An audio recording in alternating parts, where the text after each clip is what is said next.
We're still a year and a half away from the 2026 Senate elections, and over the past few months and weeks, we've seen much important news coming out of several of these key states that are going to determine whether or not the Democrats can retake Senate control. Now, while I don't think as of today it's possible for the Democrats to retake control, I do think it's entirely possible that they might narrow that margin of victory that the Republicans are most likely going to gain. In fact, I do think that's going to happen, just given recent news out of vital states like Georgia, New Hampshire, and some other states, including Colorado, Illinois, but we'll have to discuss that. So let's get right into it.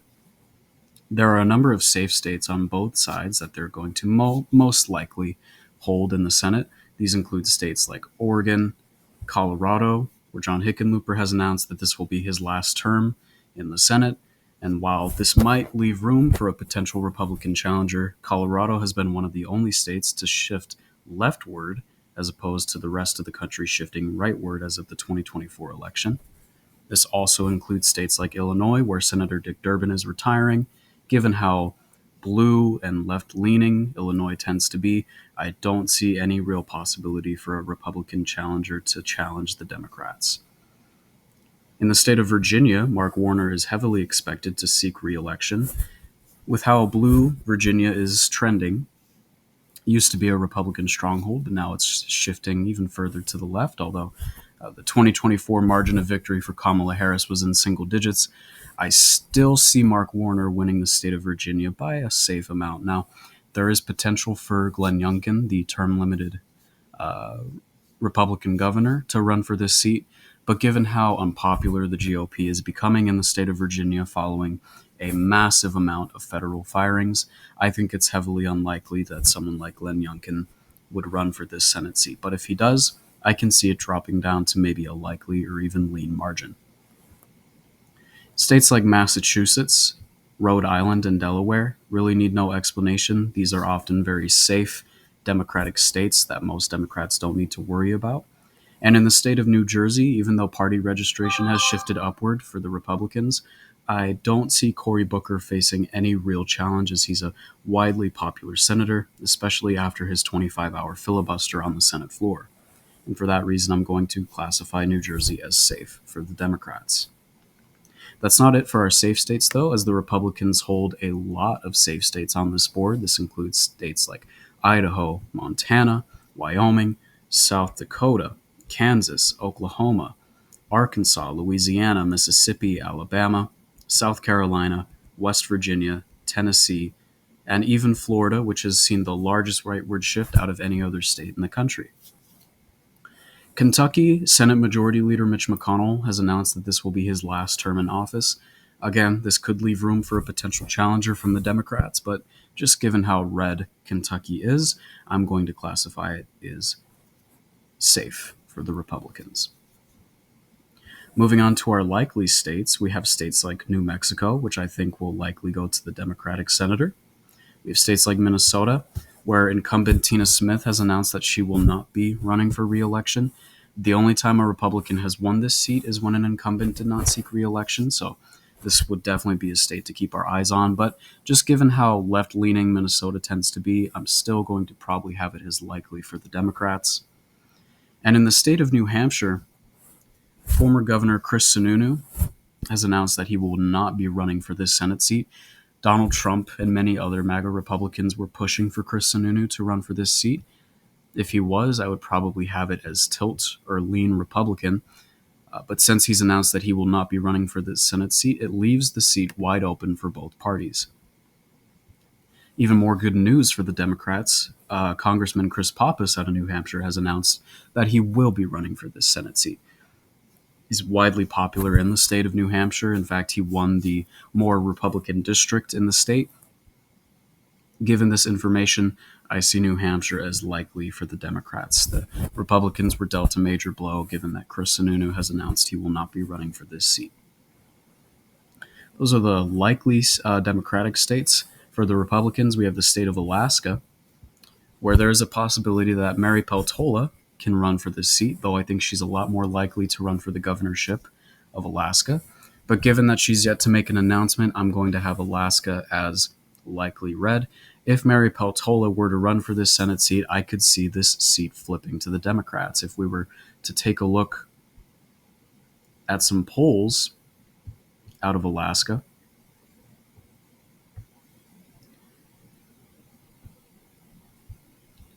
really any other Democrat facing against Sullivan has real no chance of leading.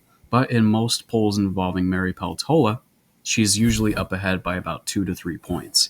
Now, this is within the margin of error, but still, if Mary Peltola were to run for this Senate seat, I do think it's possible the Democrats could flip it. I just think it's more likely that she's going to run for the governorship. So until she makes an official announcement, I have Alaska as likely red. The state of Iowa, Joni Ernst is largely expected to run for re-election and is most likely going to win her seat back.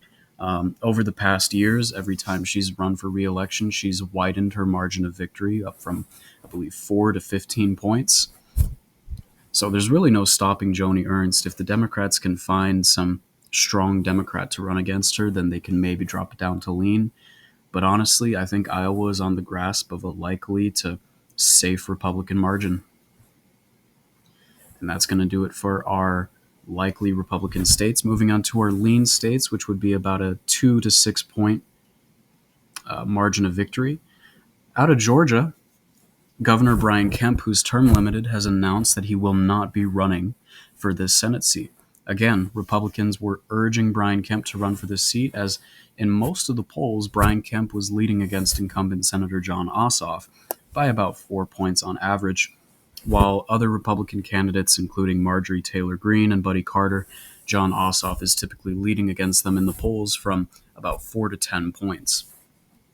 Because Brian Kemp is not running for this Senate seat, I am classifying it as lean blue for the Democrats, especially if Marjorie Taylor Greene were to run for this seat. Now, she's announced that she won't be, but if she were to run for this seat, I would probably classify it as likely for Jon Ossoff, maybe even safe in some polls, but just because it looks like maybe someone like Buddy Carter is the front runner for the Republicans, I'm going to have it as lean blue, but I widely expect Jon Ossoff to secure his reelection. The state of North Carolina, we have a similar situation. Former governor of North Carolina, Roy Cooper, is expected by most Democrats to run for this Senate seat. He's currently teaching at Harvard University, and we're expecting an announcement from him sometime near the end of May, beginning of June, as that's when his term ends. Many Democrats are pushing for him to run for this Senate seat. If Roy Cooper were to run for this Senate seat, I also see North Carolina as going to the Democrats by a lean margin. Now, if for some reason Roy Cooper declines to run for this seat, I would probably put North Carolina as tilt to the Democrats, only because incumbent Senator Tom Tillis is widely unpopular amongst his party, mainly for his bipartisanship when it comes to gun control and marriage equality rights. So if Tom Tillis were not to get primaried, I have North Carolina as tilting to the Democrats. But if we were to assume that Roy Cooper is to run for this seat, I have North Carolina as lean for the Democrats here.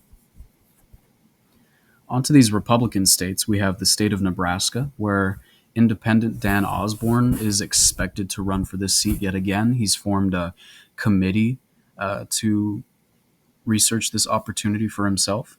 He'll be facing off against Ricketts this time, who's also a fairly unpopular senator. But just given how the vast majority of Nebraska is red, not districts like Omaha, but given how Republican Nebraska tends to be, I don't see Dan Osborne winning this seat as an independent. I think he could do much better than he did in 2024.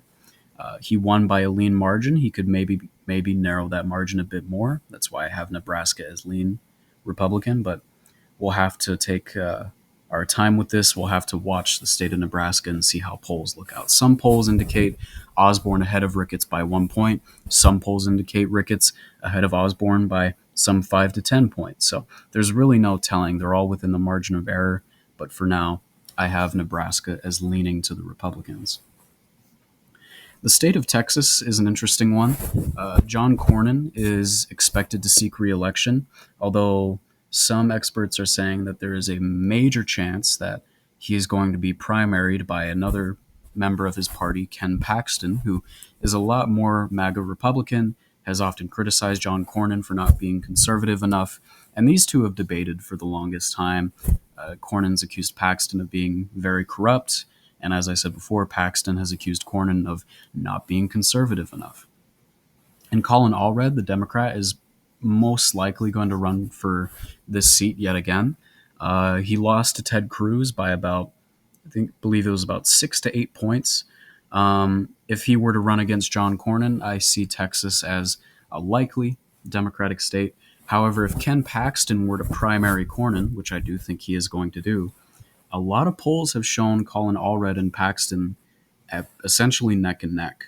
Now, again, this is within the margin of error, and just given that Texas tends to be a lot more red than it does blue, I would probably have Texas as lean red for the Republicans. Some polls even show Allred ahead by some ridiculous amounts, which is obviously not going to happen, but we'll have to keep our eyes on Texas. If Paxton does primary Cornyn and is against Allred, there's a high possibility that Texas stays lean, maybe tilts red. Maybe best hope for the Democrats is that they somehow flip this Texas Senate seat. So who knows? In the state of Ohio, Husted filled in for J.D. Vance's place after he was elected as vice president. He will be running as a non-elected incumbent. Most polls out of Ohio involved the Democrat Sherrod Brown, who lost his Senate seat in 2024 to Marino, and Tim Ryan out of Ohio as well. And most of these polls have Husted ahead of them by an average about 3 to 4 points, which would be classified as a lean Ohio margin. Just given how rightward the state is shifting, I would have Husted at the advantage here by at least a lean margin. I think the Democrats' best bet would be with someone like Sherrod Brown, but for now, I have Ohio as leaning red. Now, finally, to our tilt states, Michigan, I have as tilting to the Democrats. Now, they still do need to find a frontrunner. This is the main issue. Michigan is, I would argue, the most vulnerable target for Republicans now to flip. Used to be Georgia. Now I consider it to be Michigan. Pete Buttigieg was considering running for this Senate seat, though there would be some drama around him, essentially, as he would be a carpetbagger, as he comes out of Indiana, not Michigan. He's declined to run for this Senate seat. Governor Gretchen Whitmer has declined to run for this Senate seat. There's no real clear front runner for the Democrats, though given Michigan as a whole, I would probably have Michigan as slightly favored to the Democrats, and so I have it as tilt blue. But Democrats really need to work on Michigan and try to get it secured so that there's no Republican flip. And finally, the state of Maine. Susan Collins is a bit of a political dark horse. She's consistently underestimated in a lot of polls when she's running for re-election. In many polls, she's often behind the Democrat challenger, but often wins re-election. Jared Golden was arguably the best chance for Democrats in the state. He's a congressman out of Maine. He's won the 2nd district, a heavily Republican district, many times, and he's announced that he will not be running for this Senate seat. Given that Golden is arguably the best candidate for the Democrats to run, I would probably have Maine as tilts to the Republicans, though I can argue for maybe a lean classification. The only other candidate that I could see be a viable choice for the Democrats is the governor of Maine, though she doesn't have really a good approval rating, but I can't really think of any other good Democratic frontrunner, at least for them for now. So now I have Maine as tilt to the Republicans. So this is a lot better of a map than it was a few months ago when I did this initial prediction.